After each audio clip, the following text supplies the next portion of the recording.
Have you seen Arknights revenue? You wouldn't believe it. We exceeded Genshin Impact, Wuthering Wave, Zenless Zone Zero. Insane numbers! In this video, I'll talk about the revenue of Arknights, not just for this month, but also the many past months. And we'll also talk about the health of the game, how the game is doing, and how it will look for the future. Let's first hop back into the revenue chart that we saw at the front of the video. So this is the revenue for May 2025, and it is amazing to see that Arknights is right over here in 4th place. We're below Honkai Star Rail.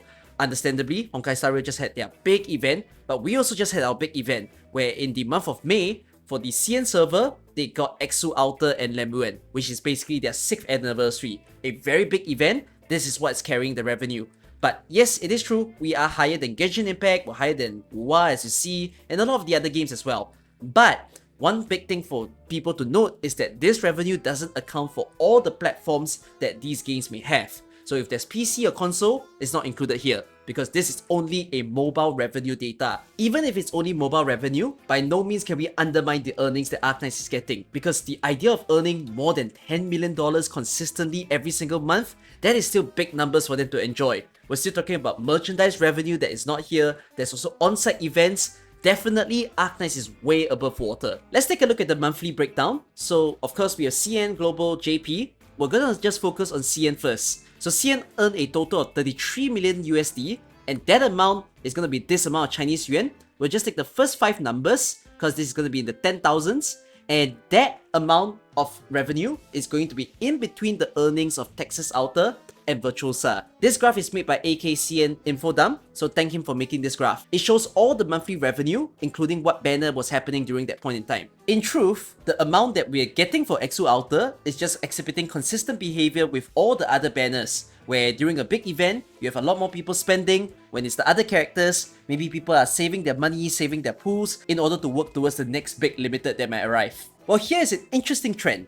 If we look across all the anniversaries, where we have Debut, Scouter, Spouter, Milsys, and Wizardel, Exo Alter would be considered the worst performing anniversary in terms of revenue. We could attribute this to the idea that the game has lasted for very long, so there is going to be less consumer spending.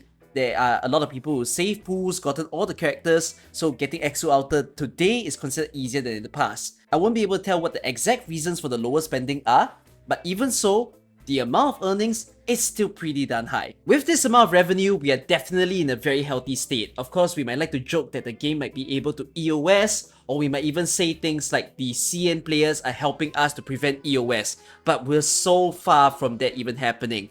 Earning more than 10 million revenue consistently all the time is definitely keeping the game very much safe. There are tons of other games that make way less revenue, some of them you might even recognize, and their service is still ongoing. So Arknights is definitely still going to be fine. But I want to bring the picture back, the breakdown of revenue, where we look at the month by month. On the left it's May, and then to the right is January. So we're going to look at Global and KR and JP this time, where if we take a look at this month itself, 2.5 million for Global compared to 2.9 million in JP.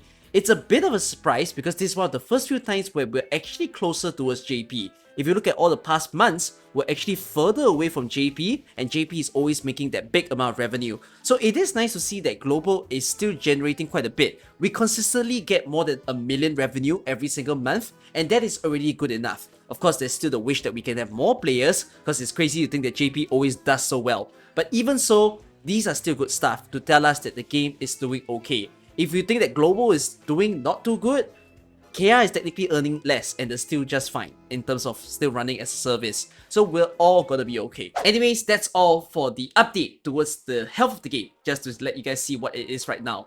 Hope this was a nice video. See you guys in the next one. Bye bye.